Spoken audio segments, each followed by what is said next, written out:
one that's looking live. Hey, You got some night hours. Smoking that AJ Fernandez, the one I sent you the other day. Yeah. That's AJ Fernandez. All right. They're like crane. That joint look dark in the mud. What's that? You call it cigars and real estate. Huh? Maduro right And it there. looks short than a motherfucker. This is a Madero Busto, 5.5 inches. All right, so we live on YouTube. My bad. Can't show that on YouTube. Yeah, so we're gonna switch it up. We're gonna switch it up a little bit, man. I'm gonna go ahead and go first, man. You know, and then we'll go counterclockwise, man. Let me go ahead and go first, and I'll get this thing over with. All right, so Brandon B. Dixon, NMLS 1541210 at Billionaire Loan Officer on all social media.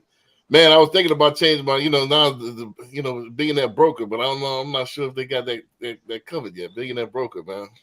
I gotta upgrade for the loan officer thing, but that's been my moniker for so long. You know what I mean? So at YouTube at Billionaire Loan Officer on YouTube, we got 2 different shows. We're gonna start doing more of the Lux too. I might have the open house, the house tour Lux, and I'm about to start doing these open houses. So but be on the lookout for that. And then we got the behind the sauce. So I got a lot of stuff coming out behind the sauce. I'm gonna revamp it a little bit. I'm gonna be doing some interviews live on the spot.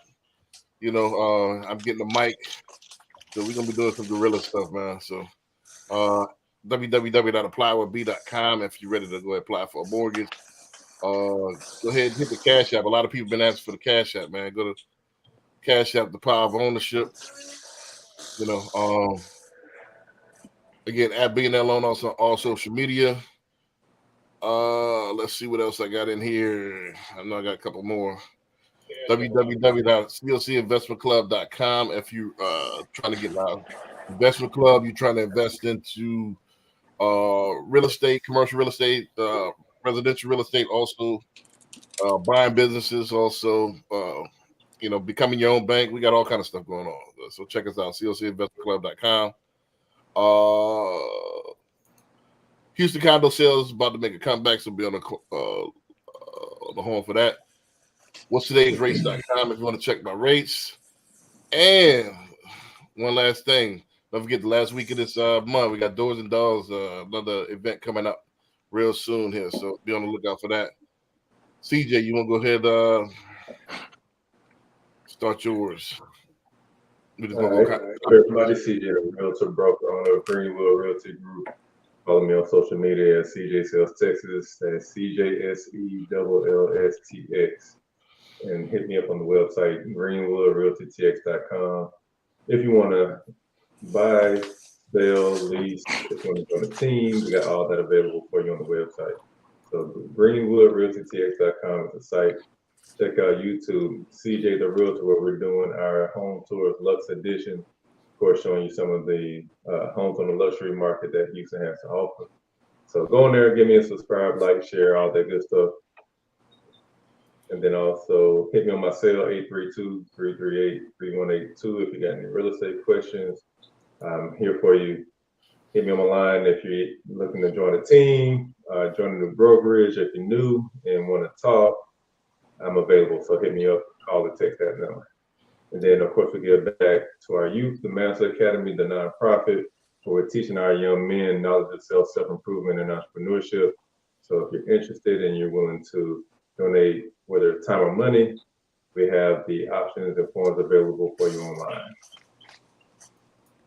Hyman, got you ready up? Oh, you got me ready up. My name is Hyman with H&L Premier Realty, here to help you with your buying, selling, and investing needs. Feel free to reach out to me at 832-235-0985. Here to help. Got you. All right, Corey, we got you. There we go. Corey Smith, Commodore Mortgage, mortgage broker owner, and here to help serve. Essentially, any of your financing needs, whatever you need, investing, your primary residence, second home, Airbnbs, whatever, just call us. We have an option for you. All right. I'm getting the banner. Corey, what man they gonna do this year in the football season, bro? Look, I don't have my hopes up. I tell you that. We're gonna wait for basketball season. Yeah, I'm gonna wait for basketball season. Hey, look, they look pretty good to start off the season. I think we won our first game, man. You know what I'm saying? We've been on a struggle bus, but it's all good. Yeah. Right. We gonna get Prime out of Colorado and get him in Nashville. You know what I'm saying? We're gonna be all right. We're gonna get him down to Nashville. We're gonna get him down to Nashville. We'll be all right. Yes, sir. All right, so I wanted to get this one going because, man, I still get calls every day, and these grown folks, man, 30s, 40s, sometimes 50s, and 60s that don't understand credit, don't understand the impact of credit, don't know how to fix the credit, don't understand the loopholes of credit, and the importance of how credit you're gonna need to have it for real estate. Period. So I want to just talk about credit, all the different tips and pointers, and stuff that interesting facts and so on and so forth about people's credit and how stuff affects the credit. And like financial literacy as far as how this thing works. And I don't want to go too basic. I mean, everybody should know there's 3 bureaus. There's a couple of shadow bureaus as well, but 3 main ones, and Equifax, TransUnion, and Experian, mortgages, we don't go by the highest or the lowest, we go by the one that's in the middle. So it's the mid score, whatever that might be. And other basic thing, this is one that I tell this every day. I say this at least once a day, every day, for the last 7 years, that Credit Karma is a credit card score. So it's different algorithms with different scoring systems for different industries. There's different types of scores. So the mortgage score is different than the credit card score. Credit card score is generally higher because they want you to get in debt. They want you to get these credit cards. And Credit Karma is a sales funnel for the credit card industry. So they score is different. So that is not law. That is not my score, black and white. That's it. That is a marketing score for the credit card industry. It's not it gives you an idea. They're giving you something, which is reciprocity. The first chapter of my book, they're giving you something to get the information. And what they do is in turn tell you information. And that's just like how Zillow with that Zestimate and right. Like homeowners and sellers thinking that's what their house is really worth. It ain't nothing close. It ain't nowhere near what their house is worth. Looking up that Zillow, that Zestimate number that they're giving people. Right. Well, I just gave y'all $1 million worth of gain right there. If y'all take that little nugget I just gave y'all could make $1 million. With what I just said, let me reiterate this.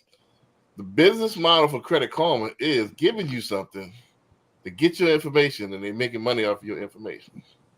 And the people will pay them to collect that data. They say, what is it, 70-something%, 79 or 78, high 70% of all millennials are on Credit Karma? So they got everybody's information.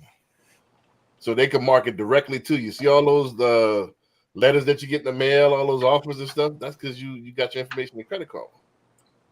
But understand, it's not just Credit Karma. I mean, you're saying a lot of people, your bank offers, your credit score or whatever the case may be. You're saying there's a lot of other services just like Credit Karma that offer the same thing, and credit cards that offer the same thing. And a lot of these, you're saying you think it's free, but it's actually just to get kind of capture your information.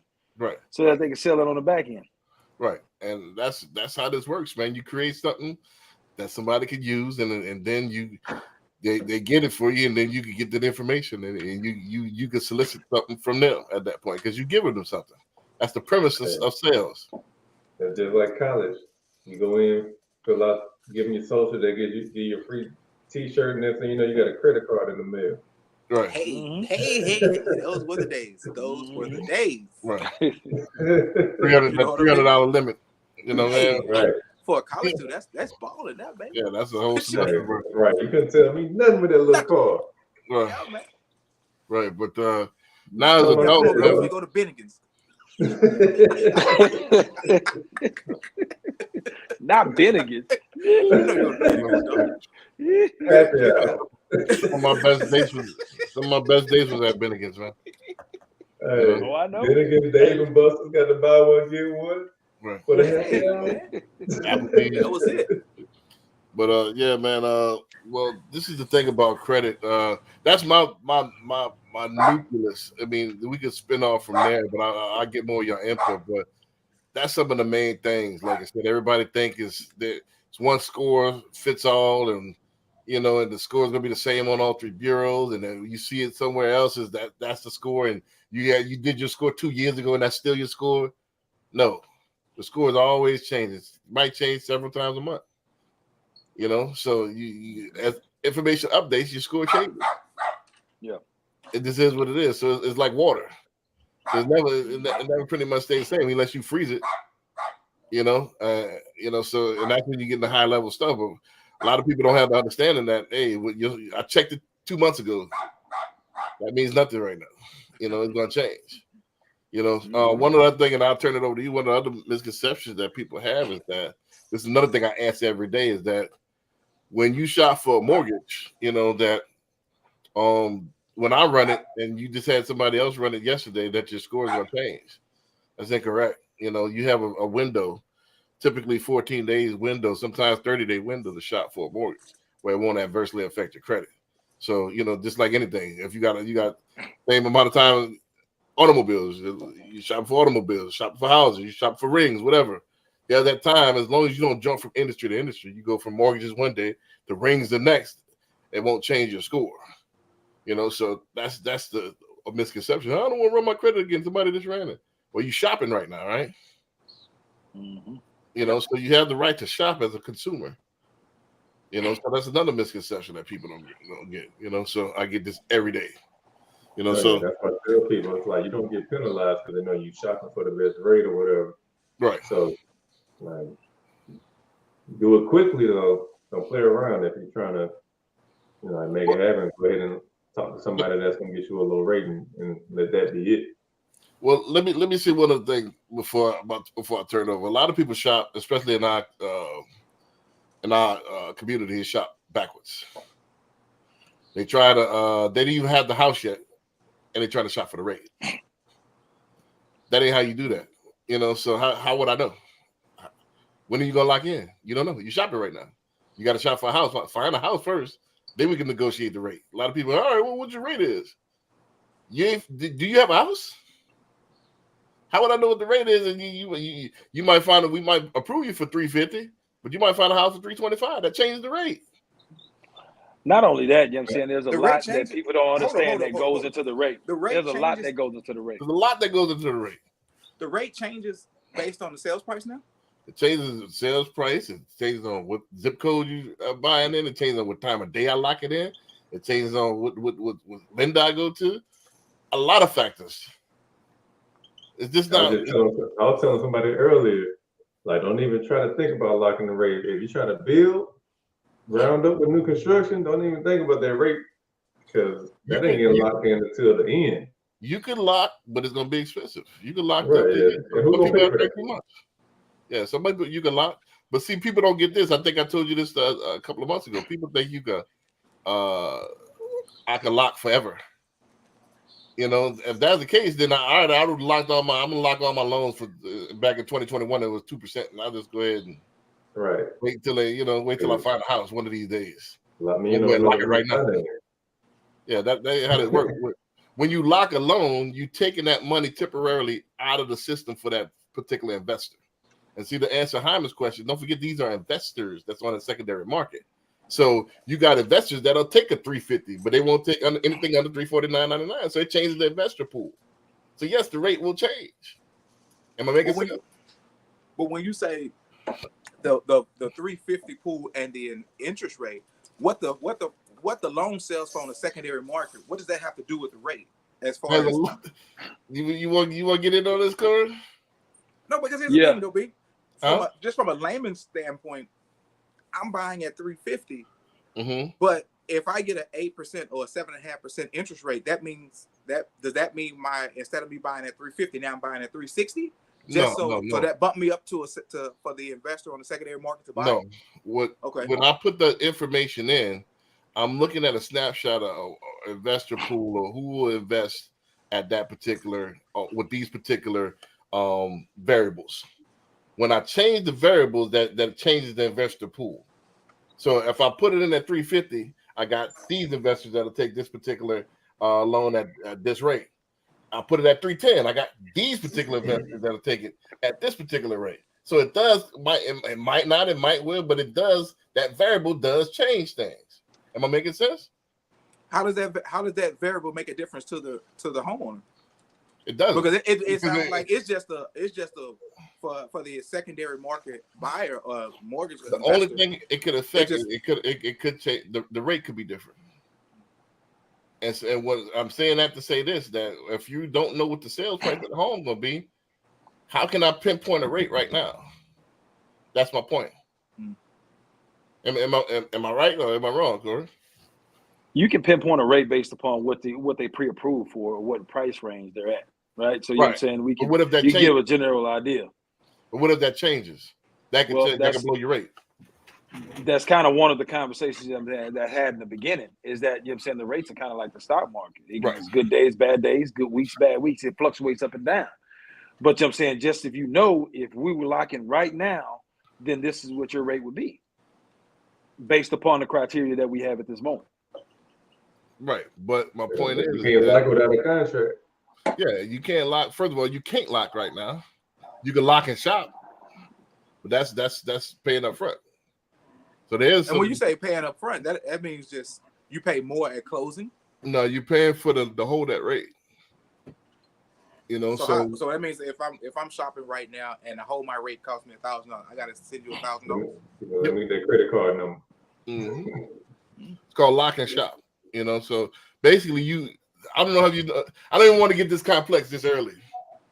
Basically, yeah. When you said put out the investor on the back end, you kind of went there because most people don't even really know that. Right, people don't. So I don't want to lose people on this, but I'm gonna say this to answer your question. Then let's get a little bit more, secondary school, a little bit more elementary on this. But what happens with the active secondary market is that don't forget that they are.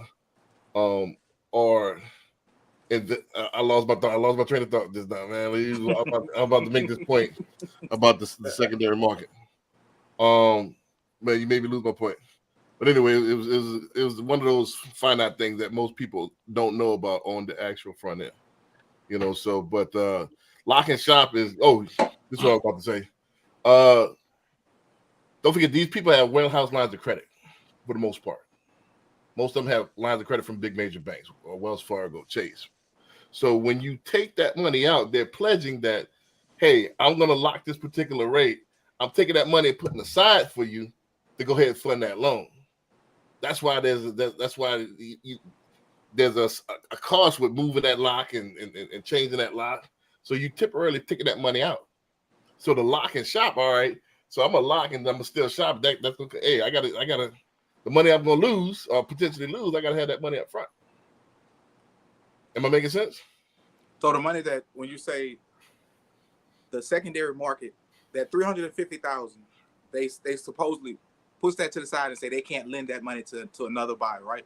Right, because you lock. So they're charging you $1,000 just for you to move that $350 over for them.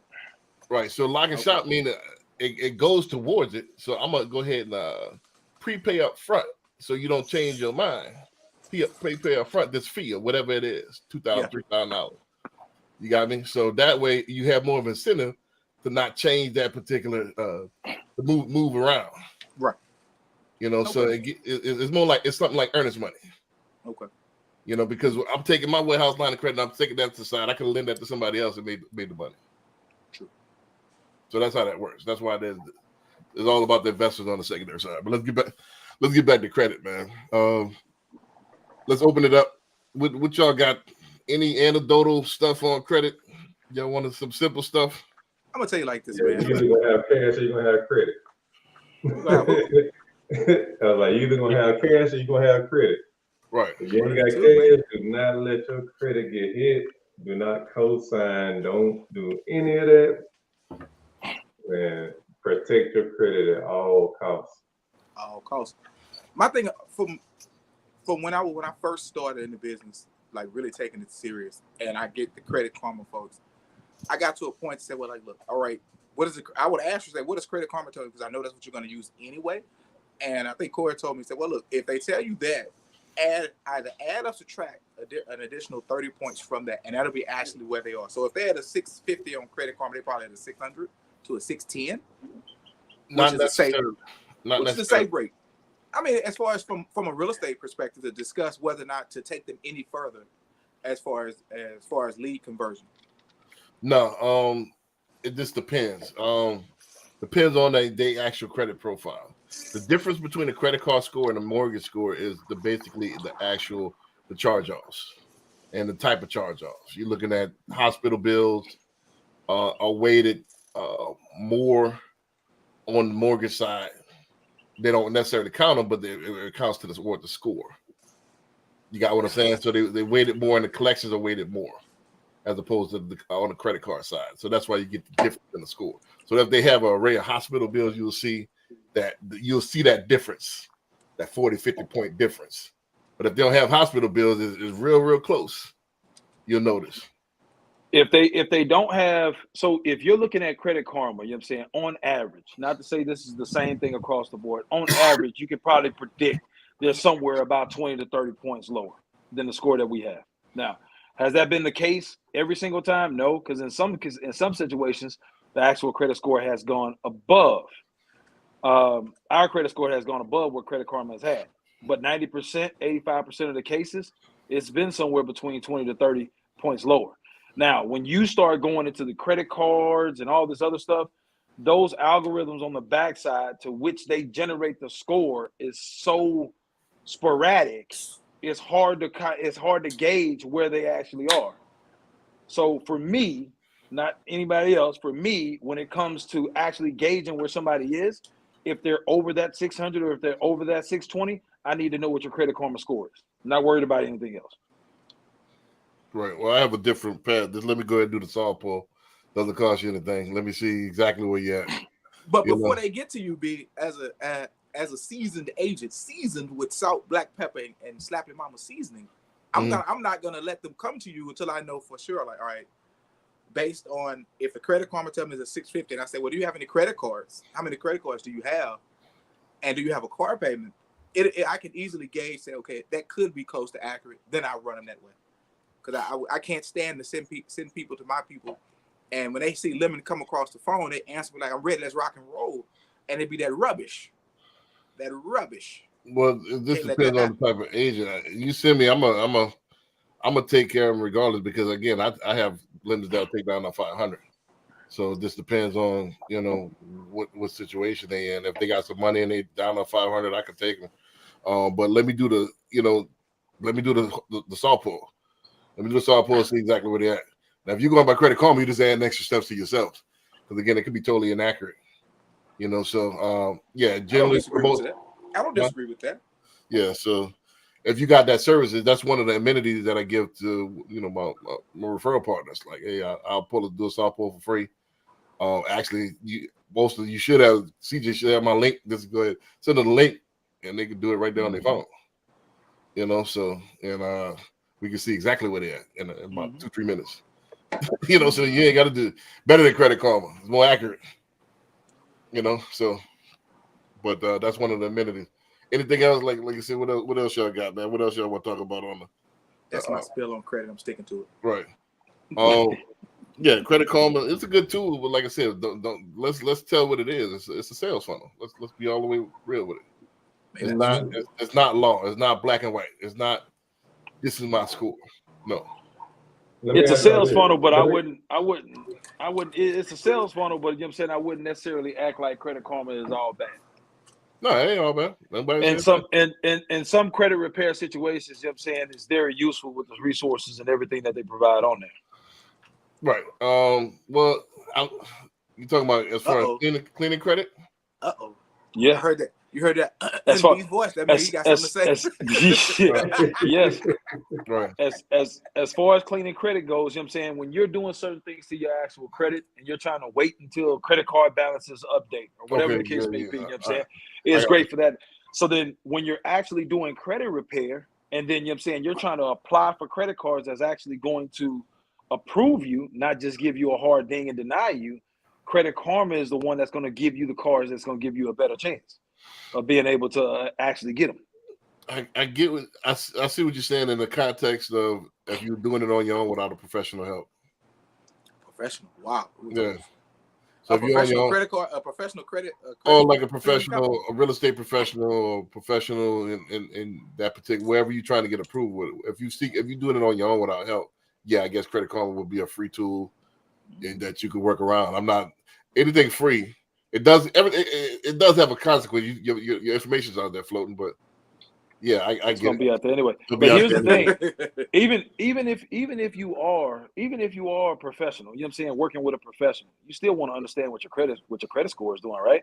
Right. So right. if you're working with a professional, they're not going to update you until every 30 days. No. Let's right? say, You know what I'm saying? Because they gotta wait until the actual disputes run the cycle and all of that stuff. Hey, look, we'll reconvene back again in another 30 days, and we'll see where your score is. And make sure you make your payment in between. And make sure you make your payment in between. But now, if you with Credit Karma, if you looking at Credit Karma, you know what I'm saying, they're gonna update you every other day, every day, whatever it is. So you're understanding in real time what's happening to your actual credit. You ain't gotta wait 30 days. Two things. Three things now. Yeah, two things. Depends on what you're talking about. If you're working with me, I got a couple of different things as well. I got what's called a what if simulator and rapid rescore. So I can rapidly rescore you within 2 to 3 business days. Sometimes it's the next day. So I can change his credit scores like instantly if you buy the house.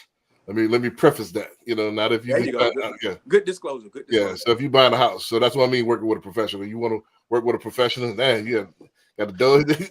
You got that was a hell of a mosquito. That was a mosquito on steroids. Huh? Little Monte, crazy. But now if you're working with me, if you're trying to buy a house and you locked in and you willing to work, and if you're not, I'm not talking about jacked up. If you got 1 or 2 utilizations too high, and instead of waiting the 30 days and you want to get this house, I got stuff that I can work with you to get you rescored quickly, rapidly. Also, the second thing is there's a way around that as well. Credit Karma is free, it's cool, but you want to be more accurate, you subscribe digitally to all 3 bureaus. And then that'll get you a real accurate description. They use the FICO 4, I think we use the FICO 7, if I'm not mistaken. So it's real similar. So you want to get accurate, just go ahead and go to, I think it's $15 for Equifax. I think it's like $20 for TransUnion. I think it's like $25 or $23 for Experian a month. So you pay like $50 a month. You'll have all 3 of them where you could dispute and be real accurate. So that's the best way. But you think they're gonna spend $50 versus free?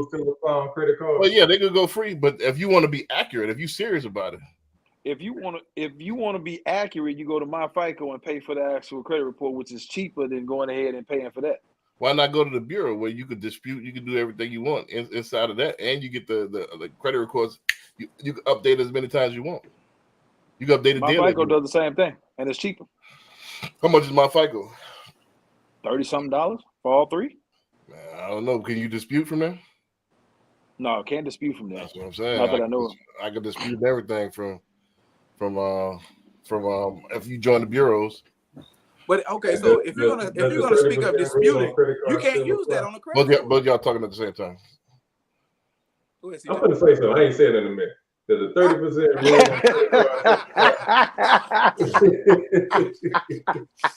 rule. Wait, say it again. The 30% rule with credit cards, is that still a big factor? 30%, somewhat. It just depends on you talking like utilization. Yeah, you always want to keep under 30% utilization. You always want to have I say keep it to $10. That way you got the utilization and you got some of it, but it doesn't affect your DTI as well. So you got $10 minimum on that. $10 or 10%? Nah, $10. So I pay everything off every month except $10.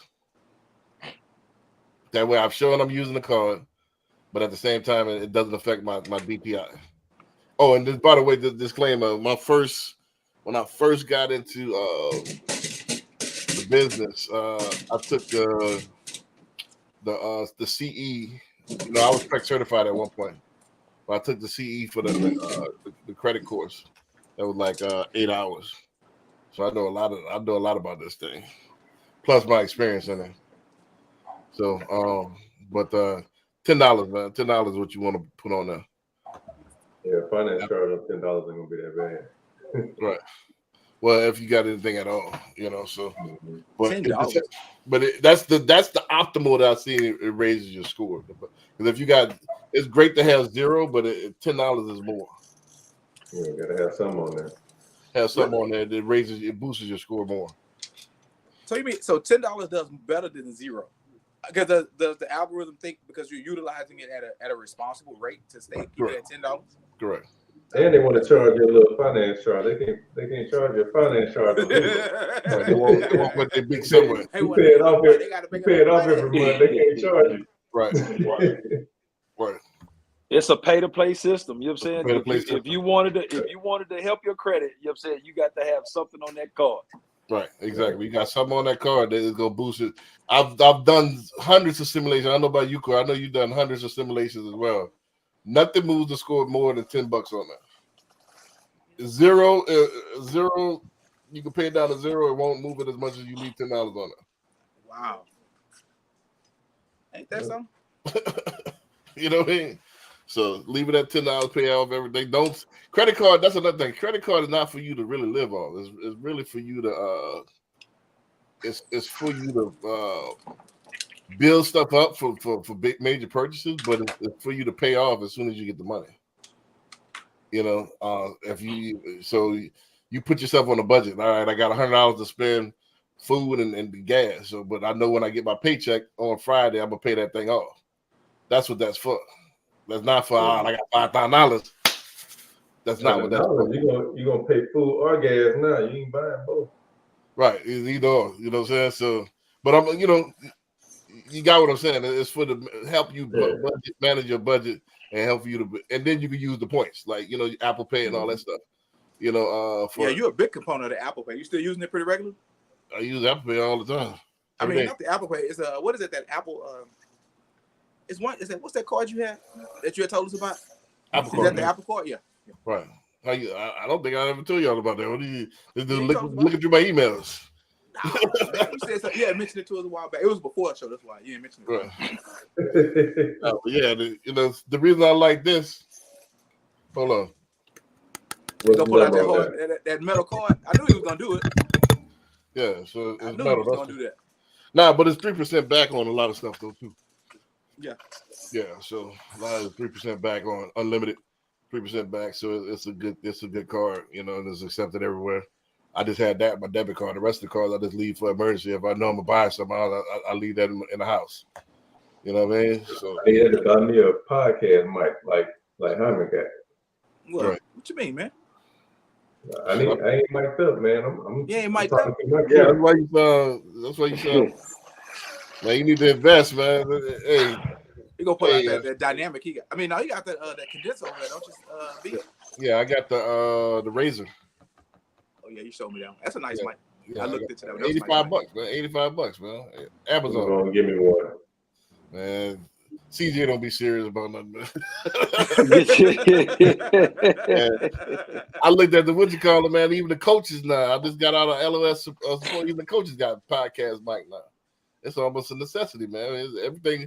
You see the idiocracy. Everything gonna be digital in a minute. Man, we ain't gonna leave the house, man. It's gonna be nothing but screens. You know what I mean? In a minute, that's where it's going. Man, the truth of the matter is that Jim said. I was the whole thing about, do you want to pay with your hand? I'm like, what? That's real, dog.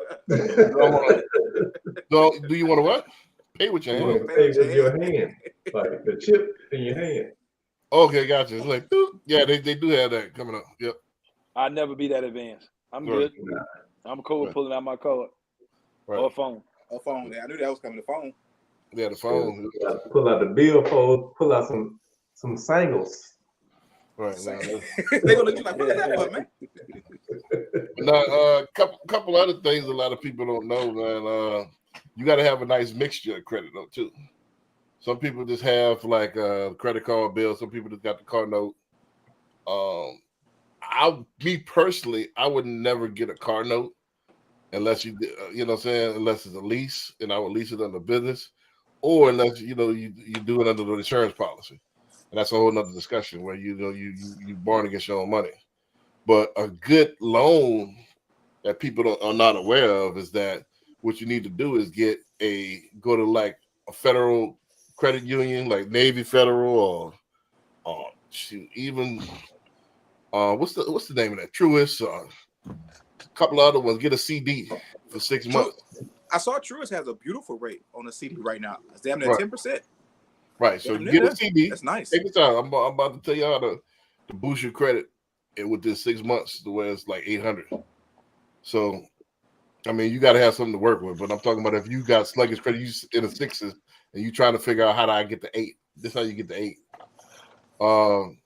First of all, you got to chop down your utilization, but you got to have a mixture. Get a CD at the 10%, and then borrow against that CD. Get an installment loan. Let's say I get a CD for $5,000. I do it for a year, so I'm gonna backdoor and borrow against that CD. Use that CD as collateral. What, borrow half or all? Borrow against it. It's the collateral. Half or all of it? All of it. Okay.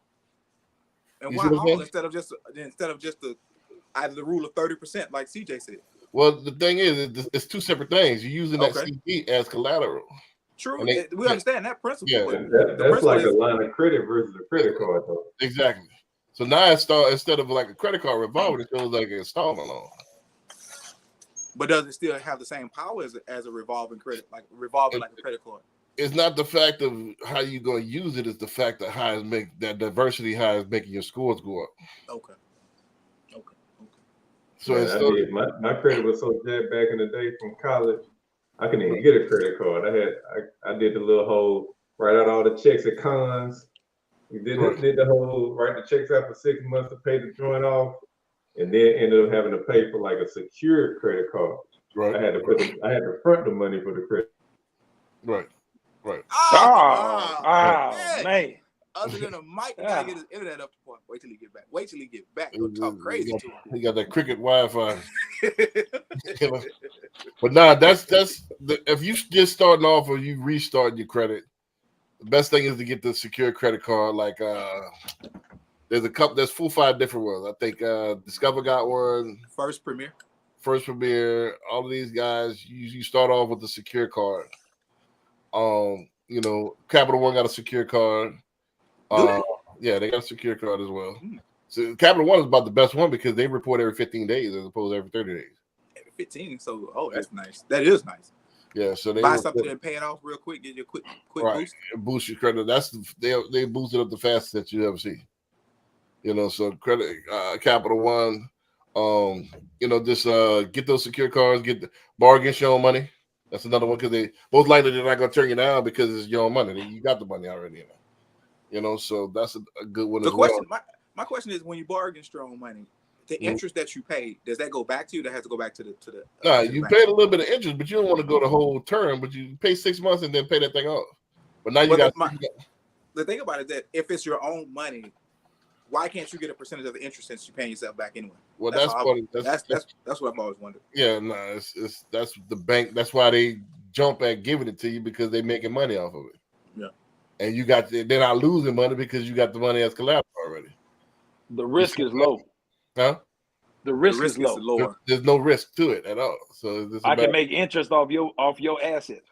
Right, exactly. So but the whole play is to actually build your credit up as a mixture. That's what you're paying the piper for. You're paying a little bit of interest, but it's building up. Let me tell you another thing that builds up. I think I had a show about this. This is sounding familiar, man. This is pre-boost, but now they got the boost. They got the Experian Boost and all that, where you can put your utility bills on your credit bureau. Does that actually work? Yeah, I see it all the time. Yeah, I see it. I've only done it one time where I had a buyer who did. That was an elderly couple. They put their light bill and storage. They had a storage. They paid the storage every month, and they put that on there. It helped, but I wasn't sure if it really worked. It ain't gonna dramatic. It ain't gonna move it 100 points, but it might move it 15, 20. No, that's what it was. It wasn't to move their score. It was to show that they had credit because they their score was high enough, but they just didn't have enough trade lines. Right, they had no trade lines, but this will help trade lines. This will help boost your score. That rental karma will help too. When hey, welcome back, young man. That's what I was about to get, the rental karma or credit track or rental karma. You can put your rental history on your actual bureau as well. Rental karma or rental track is the name of it as for well. Like, for apartment complex or for apartment complex or private owners. So you could put you can have your landlord. They'll send them the form. They fill it out, and boom, they could report on your credit board. That's a trade line. And you go all the way back to 2 years. Right. For that's nice. Right. That is really nice. Now that's a solid tool right there. Right. Solid tool. So another thing like people could do is I got one that's going right now is what's called authorized user. So had that always been around where you just be on somebody's credit card or something? Or is that different? Mom credit card, dad credit card, relative, girlfriend, whatever. Put them on there and help boost your scores up as well. So these are they pay it on time. Yeah, right. It's always been around, but I'm saying not a lot of people know about it. I mean, saying, it's still a lot of people out there that don't know about it. Right. And then you're saying the other major thing that they need to understand is that just because you have your troubles with your credit, even if they add you as an authorized user, your bad credit doesn't jump on their credit. So it won't affect it. It's the number one question. It's the number one question. Well, you're saying, how does that affect my card? How does that affect my credit? It doesn't. Right. Right. So authorized user, man, that helps out. This is one thing. I'm gonna go ahead and hand it to y'all for a couple of more things. This is another thing people don't realize. You're just not gonna go to the dealership and they give you that $250,000 Bentley. It ain't gonna happen like that. I don't care if you got perfect credit. You gotta prove yourself that you've had $100,000 car before. So it goes in increments. You got to start off 30, 40, then 70 to 100, then 100 to 150, then 150 to 200. You got to build up, so you can't just go get that $250,000 car, even if you got an 800 credit score. No bank ain't gonna take you. But that's how Ferrari does. Like, you got to start with the basic, boy. Right. You can't go on top of the line. Not financing. Now, if you got cash money, that's different. That's a different tune. Go ahead, throw that duffel bag on the desk. So like DMX, I want this one. He drew it. Man, I would have walked out, man. Y'all remember that scene, boy? You got that. What was the Lambo? That was in Romeo Must Die. Oh, that was Romeo. Yeah, I want this one. He get the commission. Change. Come on, man. But if you got cash money, you can do what you want. But you trying to finance, you got to build your way up. Now it's different with semi. Let's talk about this a little bit, Corey. Let's talk about the Payment Shop. Who? Payment Shop. A lot of people don't realize it. Yeah. See, you ain't never heard nothing about it, right? Got me on that one, though. What's that? Tell us you heard of it. So you got a customer that live with their moms or have no record of ever paying on a rental property or owning a home. A lot of times they ain't gonna give them no $500,000-$600,000 house. I don't care if they can afford it or not. It's gonna be what's called Payment Shop. So you're gonna have to start off with like that starter home. So a lot of people want boycott. They want to go straight Taj Mahal. You better have been written in that $2,000 apartment first for 6 months or something like that before you jump to that $600,000 one. A lot of turning out it's called Payment Shop. Really? Yeah. So what are they? So that person has to literally go lease somewhere for a while, or you have no history. You have no history of paying that type of note. Now here's the thing. You know what I'm saying? The Payment Shop doesn't come into play on all files. You know what I'm saying? Right. It's just like if it's a manual underwrite or something like that. You know what I'm saying? It just becomes a layer of risk that you have to overcome. Right. But you know what I'm saying? It's there. Right. So you gotta look at that. So if it have to have the compensating factors. So if you on that particular FHA don't go that high anyway. So let's say $400,000 FHA. You tickling over 50 and all that, most likely it's gonna get declined because you can't afford this house.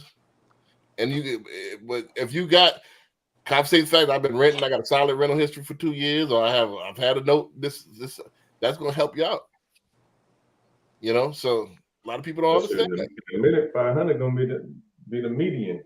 Right, probably next year it's going to be 500. It was 473 right now. So, right, so yeah, that's a fact, man. So it's a good time, man. People talking all that noise, man. It's a good time to be in real estate because it's going to separate the men from the boys. The rest of y'all that can't hoop, go back to wait tables. Let the sharks get out here and eat. Y'all was cluttering. Y'all clogging up the system anyway. So you know what I mean. So, talking reckless, B. That's not reckless.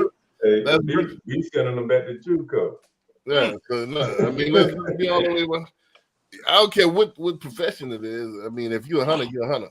You know what I mean. So a lot of people can't hunt. They want stuff handed to them, and y'all just clogging up the system. Y'all don't really need. But man, go ahead and turn that license back in, man. Make it inactive. Y'all ain't doing nothing with it. Hey, you can see who's been looking at how many active agents on Trek lately. I had to go every day to see if my license was active. Man, they ain't active yet. Damn. You know, so but yeah, they got a lot of them, man. Oh, good. Y'all clogging up the system. Y'all need to get with the team. Get with it. Oh, go ahead. Get with the team, B. Go ahead, turn that thing in, man. You ain't working. See what they doing is they waiting on. They pay just as much money as you pay. B. Why they got to turn it in though? It's all what you do with it. You know what I'm saying? Yeah, it's all what you do with it, man. If you ain't doing nothing with it. Anything else on credit, man? What time it is? It's about that time. We got about 10 more minutes. Anything else? Cause I got tips for days, man. Look, let me add something on there. You know what I'm saying? So something I ran into several times is a lot of people like to set it and forget it. So you know what I'm saying? I got my stuff on auto draft. So you know what I'm saying? When you paying these bills, credit cards, utilities, or whatever case may be, I got it on auto draft. But what you don't understand is that you don't check on them every now and again. And when you don't check on them every now and again, there are some things that sometimes happen where the payment doesn't go through. And if the payment doesn't go through and they report that late on there, it wasn't enough money in the account. They knew it was. You can't. Yeah, you can't call the people talking about, you know what I'm saying, I set it on automatic draft. You know what I'm saying? That y'all need to take that late off. That ain't gonna happen. Right. So now your credit is damaged just because, you know what I'm saying, you wasn't responsible enough to just double check on your bills. So I ran into that several different times as of lately, and I think, you know what I'm saying, for people, they need to be aware of that. Like, it ain't no such thing as setting and forget it, even if you have it on automatic draft. At least check on it every now and again and make sure it's going through and getting paid. Well, I think, man, like I said, they got so many emails and stuff nowadays, man. You're going to get flooded with emails even if you get close to being late. They hit you 15 days out, 10 days out, 5 days out. Hey, don't forget your payment. You know? People don't check their emails like that, man. Unless they really in that type of industry where they got to look at their email every day or every 20 minutes or so. Right. But this is the thing. I give you a story, man. Since y'all ain't coming with no, I got to give you a story, man. This was right after Katrina. And and I was in Houston. You know, I totaled my car. I had a Aurora, 98 Aurora. Clean. Damn, B, you had a bunch of cars. I noticed, man. Yeah, this Aurora that I had was bad, bro. I got pictures of it. I know you ain't had 20s on there. I had 20s on there. I had 20s on there. I had Lexani 20s on there. I had Lexani 20s on there. Did you have that Yandy on it? Did you have that Yandy on it? Yeah, the team kept it clean though. Huh? I had you had the 10s on there, you kept it clean. Nah, I had 20s on there. But I had ostrich seats with my initials in the logo. I mean, logo initials in the headrest. Bless his heart. You know what I mean? So, but I totaled it right there by Joel Osteen Church. You know what I'm saying? Right on 59 or on 59. So yeah, that's a whole other story. I'm you know how they slow down, they crouch down on that right side. Yes. And you passing, somebody just jumped in my lane, smacked me to the other lane. So I got bounced all around. Dang. You know what I mean? So, but totaled my joint, right? I just had liability. So I had to get a whole new joint. So went to, I was gonna get this E-Class. I like this little E-Class they had. you know, just getting back into Katrina. So for Katrina, so I ain't getting no FEMA money. You know what I mean? So I was all, you know, just out in the streets money. You know what I mean? So I had my birth certificate was gone. I lost half of my shit. Half of my shit was gone. Right. So, but I had no pay stubs. I had nothing. You know. So they had this Nigerian guy. He was my, you know, I had decent credit. You know, I always had decent credit. So I was going down and I got some money. Give me this Mercedes, man. I had no documentation. I ain't have a driving license. Nothing. You was dirty, dog. Yeah, man, you ride dirty. Right. Man, I rode dirty. I can't say this on now, but yeah. You rode dirty for a while, man. For a minute. For a minute. Right. We all rode dirty at some point in our life. Yeah, so but I had nothing, you know what I'm saying? All that stuff got wet, right? So like, man, I was like at the time, what was this, 18 years ago? So I was about 29, 28, you know what I mean? So I had money, all right. What's up, man? Give me those Mercedes, man. I had like 5,000 to put down, and I had pretty decent credit. So, but I had no proof. I had nothing, no address, nothing. You know what I'm saying? So he was like, man, when you went off on me, when you gonna get your shit together? Man, you too old for this. I'm like, bro, like, you know what I'm saying? Like, I'm thinking in my mind, I was so puffed up that I'm thinking I had it all together, but he was right. Like, damn, I should always have Social Security card backup. I always should, but you know, I should have my documents and stuff together. You know what I'm saying? As an adult. You feel what I'm saying?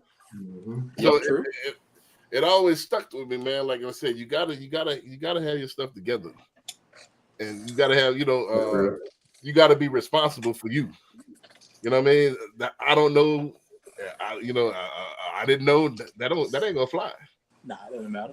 So I wound up not getting the car because I ain't had, you know, I ain't no address. This don't, you know what I'm saying? I'm laying up with a girl, and you know what I'm saying, and I just, you know, rolling stone. You know what I mean? You was outside. I got you. That ain't gonna fly, you know.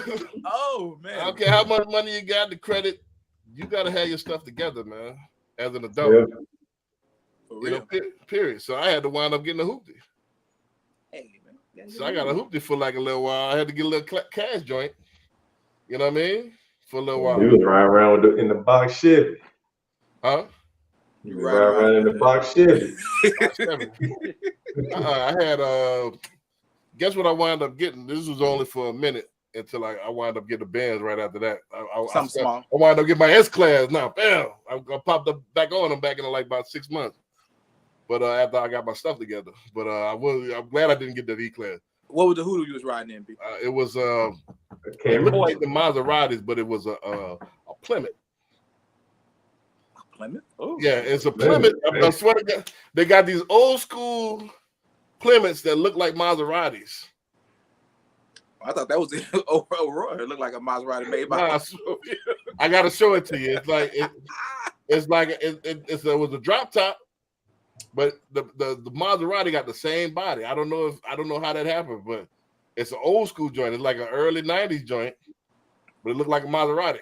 So Katrina was 2001 or 2002. Nah, Katrina was 2005. 2005. Yeah. So the Plymouth you had was probably about 90. Yeah. Plymouth, shit, I almost died in that Plymouth, man. Another accident? That's why you don't go nowhere anymore. But you drive. I ain't never riding with me. That's I ain't never riding with me. Either the brakes went out or somebody tried to kill me. That's a long story. Oh man, B. You know what I mean? Because how many accidents have you had, B? Well, this wasn't really an accident. It was a fender bender. But you ain't answering the question. You ain't answering the question. Lifetime, I probably only had about 4 or 5 accidents. Damn, only. That's a lot, bro. That's a lot of accidents, dog. That's a lot. Man, I'm 46 years old. That ain't a lot of accidents. And 4 decades? 3 decades? That's a lot of accidents, bro. So the insurance person asked you, have you had an accident in the last 10 years? You gotta say yes. I'm diamond. I ain't had an accident. The last accident I had was 2005. Oh, okay. Tell us something. So all these accidents you had, these 4 accidents in the past 4 decades, they happened in the first 2 decades of your life? I had one accident in the 90s, 95. That was my first one. I had one in 97. I had one in 2 in 2005. Well, one really. The other one. One was. Hey. I count the police get involved. That the police ain't got involved, they ain't really no accident. No. Hey, no wonder he had just liability. He couldn't get no help.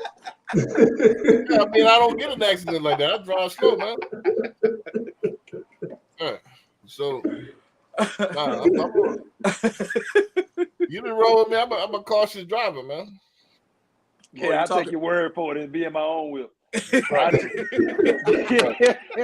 I'll take your word for it. Like, I'll follow you, dog. I'll follow you.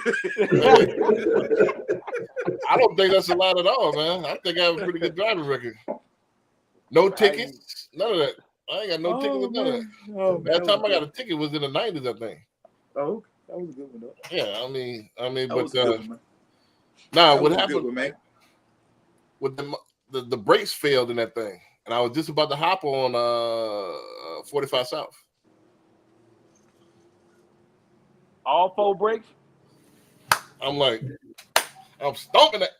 You know, wouldn't stop. Boom! Ran into the truck in front of me. Yeah, you know? Man. And that was the fender bender? Yeah, well, it was. I didn't pick up speed. I was right around the corner from the house. I was in the neighborhood, so I'm going like 10, 5, 10, 15, or whatever. I'm cruising. Damn. Yeah, emergency brake didn't work or nothing. It was so cold. I ain't think about the emergency brake. 4 brakes and the emergency brake. Goodness gracious. Nah, it was so close. And like, all right. You know what I'm saying? I'm thinking I could get a little bit of traction or something. You know what I mean? It wasn't. Yeah. So, but nah, it was a F-150. So it ain't tickle his. You know what I'm saying? You're like, oh man, you good. Your Plymouth should have been smashed to the steering wheel, man. Oh, that's good. I was going too slow. That's good. No, not no Plymouth. Don't Bumpers could withstand up to like 20 miles an hour, right? Hell no. 15? Not even that. What, 5? Bumpers are made of plastic, though. Nah, this was a truck. No, this was back then. Hold on, wait, Hyman. No, this was back then when they made. He was in a Plymouth, and he hit an F-150. Yeah, so that's a plastic bumper. And don't quote me on a Plymouth. I don't even know if it's a Plymouth. I gotta find. I think it was. Hey, I was about to say Crown Vic. I can see you in the Crown Vic. Nah, this is a little bitty car. Crown Vic, you wouldn't did no. I had a bunch of little bitty cars, bro. I'm a big dude and a small dude. I'm a small dude. Why the big dude gotta have them little bitty cars, man? Well, I had a Mazda MX-3. I had why the hell you? I had a 3 Series BMW. You were 6'6" back in that time. You should have been about 220. Why the way you riding this? No, I was 6'1". I'm 6'1". You 6'1"? You 6'1"? Okay. Why the way you riding this small car, man? I used to like small cars. You better control it better or something? Nah, I just like I don't know. I had the miles. I'm not starting to get into big joints. Okay. Yeah, the S class. I was perfectly. I like the E's and joints like that. I like the small joints. Sports cars. So I had a Mazda MX-3. I had a Trans Am. Yeah, I remember that one. I had a Cobra. So I like the little small joints. Fast. Back in the day. Why you had all the accidents? No. Why you had all the accidents in fast cars? Man? Every accident that I had, I never had an accident that was my fault except the stopping, and that was because malfunction. And I think somebody purposely put the brakes on backwards. Oh man, when the most scallywags got hold to you. No, it was. I think the Shade Tree Mechanic. You took Shade Tree Mechanic was hating on me. That's my theory. The brake, when I went to get the brakes fixed, the brake was going backwards. Ah, man. The brake pad was on backwards? I just got the brakes fixed, so I'm like, it wouldn't stop because it was on backwards, couldn't get no grip. Nah, hell no, B. How the hell you do that? That's what I'm saying. You're not That's damn near impossible. That's damn near impossible. Even that's with what I'm saying. On the back, that's because the bracket won't even go on right if you turn it up. I don't know how. Hey, I need a hat. That's all cap. He cap. I'm trying to tell you, the brakes, when I took it to the mechanics, they're like, "Man, what is this? The brakes is on backwards." Oh goodness gracious! I'm telling you what I know. Oh, the man. brake was on backwards, bro. Oh man, that was a cold one. That was a cold one, man. I can get extra roommates. One of my roommates on Facebook probably watching this, man. Go ahead, and put an amen in the. Oh man. Go ahead, put an amen in the chat box, man. Nah, that was all facts, man. I ain't got no real reason to lie to you. I think it's my theory. I can't prove it, but I think he was trying to sabotage. Now, he didn't kill me. Okay, so if we go with the fact, let's go with the fact that your brakes didn't work. The only thing it didn't work. Hold on, wait. You said you bought the beer at 2:30? Huh? Hey, you know you fucked up, right? I mean, I'm serious. I took it to a backyard mechanic. I knew him. I can't say on air what it was really about, but it was. He was hating. Yeah, it's okay. You smashed this girl, and he found out. Nah, but so I'm gonna get you back for that.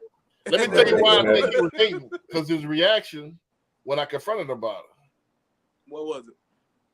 He was from H-Town, so I didn't really understand the lingo. Okay. At first, but I look like it. When I look back, it's like, huh? So he was like, man, I was like, bro, what's going on, man? You put the brakes on backwards? He's like, man, I ain't got no time for no flies today, man. And they hung up on me.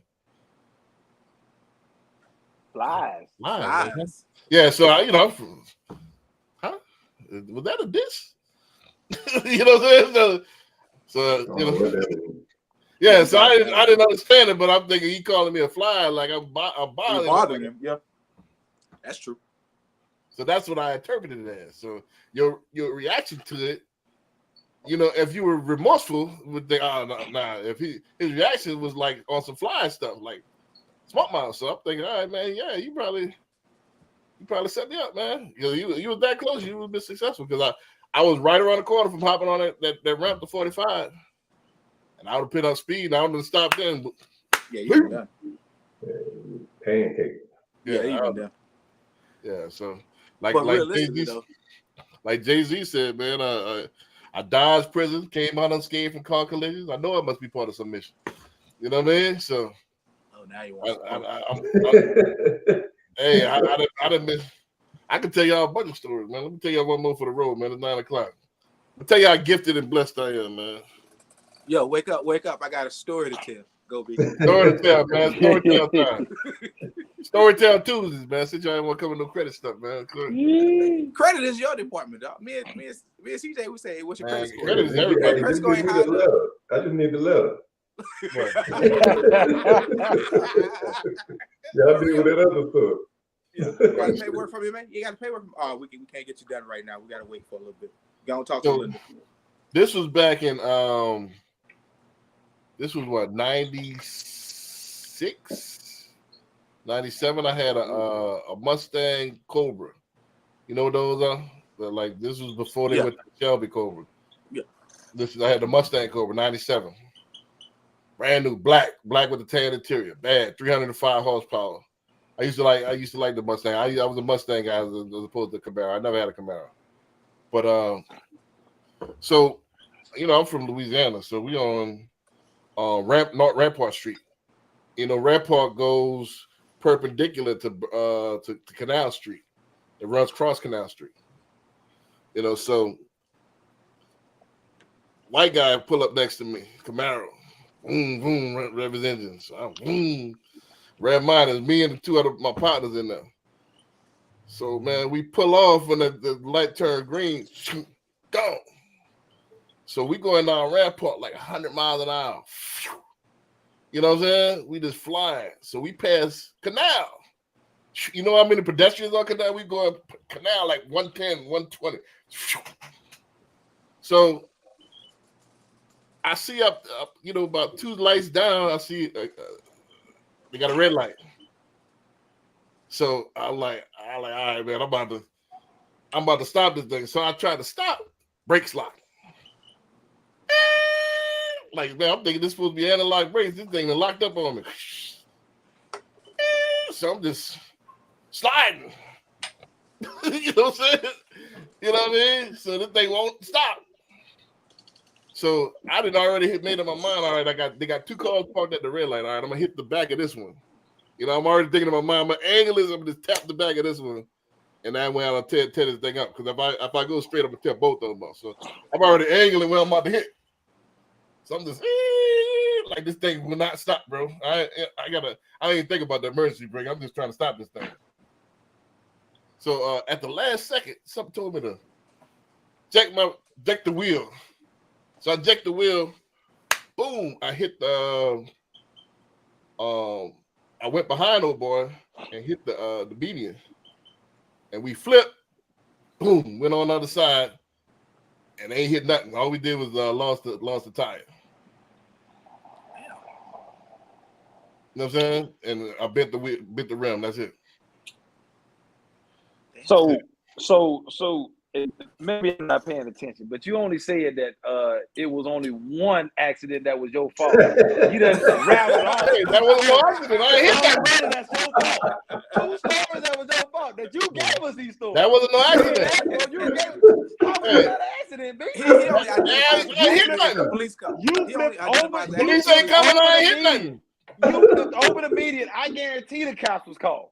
Police ain't come and I ain't hitting nothing. We changed that tire. We put the spell on. We went on. Man, we changed that tire so fast. Hey, moral of the story: don't ride with B nowhere. Don't ride with B. Nah, I'm very conservative now. But yeah, man. I can tell you that was, man. We didn't have not one broken bone, no busted lip or nothing. We unscathed. I know for sure. I plan on hitting one of them cars. You know what I'm saying? I'm gonna hit this one right here. Like, oh, damn it, I'm gonna hit one of them. So let me go ahead and hit this one right here. You know what I mean? Be out here fast and furious. Yeah, it was fast and furious, man. We was good. That's why I got out of this. I don't mess with sports cars. Even though I got a 575 horsepower, you know what I'm saying, vehicle right now, but I'm thinking about getting that Lambo next. But I ain't going fast no more. It's just all for show. What Lambo? That's next, man. The Lambo by 2025. That's what goes, man. Like the car, Lambo B. SUV. Yeah, SUV, of course. Come on, no, that ain't nothing. But what was that? They just use the same model or look as what is it, like a Kia or something? Nah, it's the it looks like Audi. And it looks just like the Audi and Lambo. It looks like a Hyundai or something. Nah, you talking about the Lambo, the Urus? I'm gonna show you. The Urus? Yeah. No, it looked like the Lambo Q8. I mean, excuse me, the Audi Q8. Nah. Come on, bro. I know cars, my brother. I'm gonna show you. Yeah, it looks exactly like the Q8. It's the same frame. Nah, bro. I'm gonna show you. I'm gonna find it. You're talking about the Lambo Urus. Look like a Hyundai. I'm gonna show you. It looks like an Audi. Okay. Yeah, it looks no way. It's the same frame. Huh? Okay. The only difference is a Lambo Urus looks like a Audi. Yeah, hold on, man. You're gonna have to show me, man. I don't know. I'm gonna let you make it now. I gotta find it. I'm gonna show you. Nah, I can find it right now. Hold on a second. Hey, I'm gonna go. I ain't about to sit on here with y'all talking about. Nah, this is gonna take 30 seconds. Hold on, let me. This is what you're talking about right here, man. Yes, sir.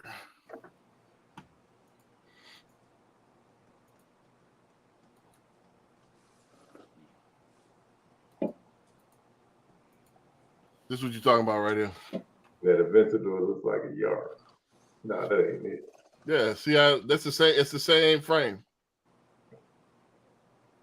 That ain't what I'm talking about. That's the car I'm getting though. Okay. Which one? The one at the top? Yeah, of course. That's the only thing. unless the only thing else I get is I get that Aston Martin SUV. But I'm thinking about the Lambo. Like we call Lambo B. You know what I mean? Y'all heard it here first. We heard it there first. Yeah. So Hey, look, I'm hoping you get it, but even if you do get it, I'm still taking my own ride.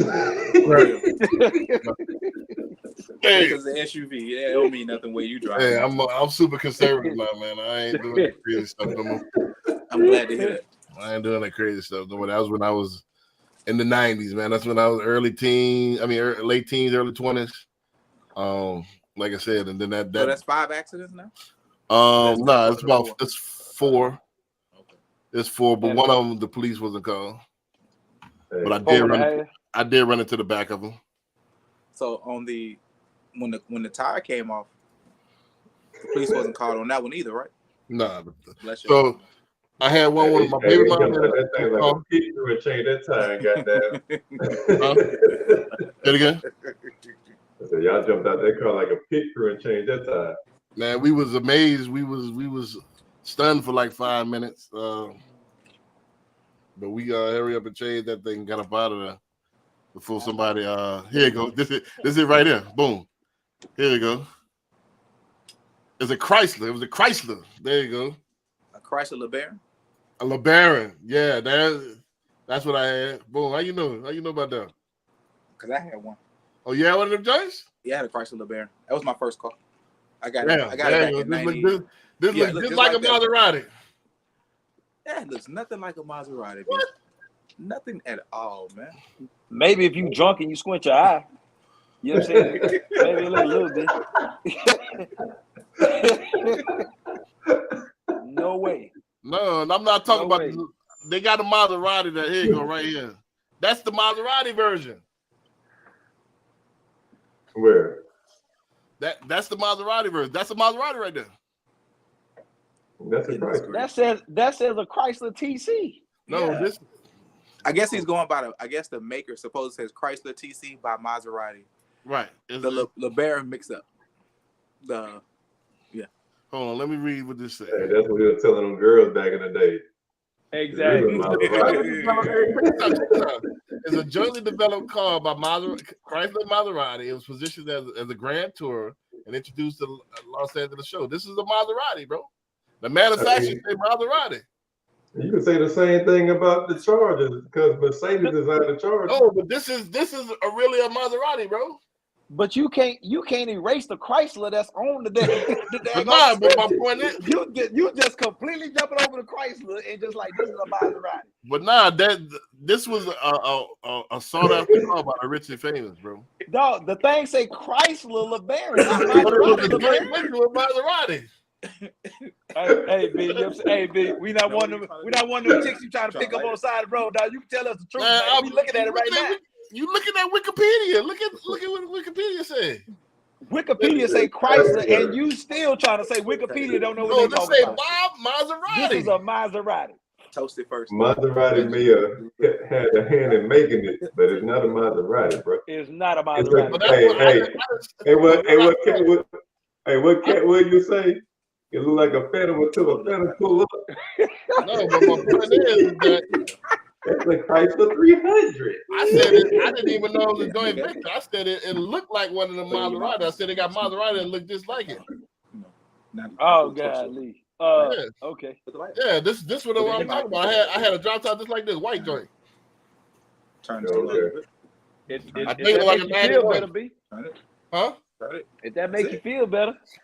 Hey, I only rode it for 6 months. You know what I'm saying? Smoke it. Hey, Hit it again. all I can say is, you know what I'm Okay, saying, it's pulling nice. up this Wikipedia hurt your case. And we was in the court of law. Where's the Maserati? That's a Chrysler emblem on the back, That's a dog. Chrysler Look sign at the over there. Maserati on. Look at the Maserati right there, bro. Oh, that's a Maserati red? Is that what you trying to say? No, look at the Maserati emblem on it.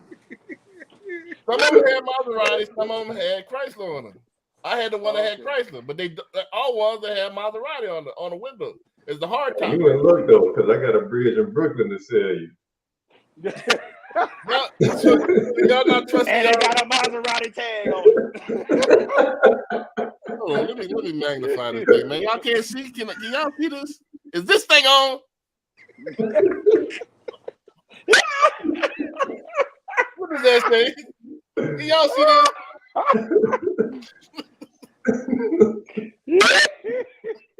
Does that not say Maserati? They say buy Maserati. Yeah, they got one. I didn't say mine was a Maserati. I said it looked like the Maserati.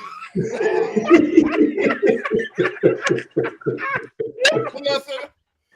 They got Maserati. I think I said they got a Maserati that looks just like the one I had. Is that not facts?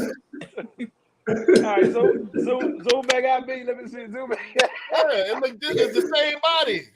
Hey, you got it, bro. You got it. I didn't say I had the Maserati one. I had the one that looked like the Maserati. You got the juice now, bro. You got the juice. You got it. You got it. Ain't that the Maserati symbol right there? With the pitchforks? Inside the Chrysler sign. I'm just saying. I'm just telling you what I know. Oh, goodness gracious. You know what I'm saying? This is a sought after car. This is a rare car. Okay. I'm not saying that nobody cared. They didn't say he hooped it. You got it, B. You got that. Yeah, I wasn't. I'm just telling you what I'm just telling you what it looked like. I noticed it because I went to a foreign dealership and like, damn, you know, that's the same car. And like, yeah, man, that's how I was up on it. But when I got it, I didn't say, yeah, because this looked like a Maserati. I found out till later. That was up. See, you didn't know this is a fun fact. You didn't know that, right? Javi, this is your first car, but you didn't even know that, huh? Still don't.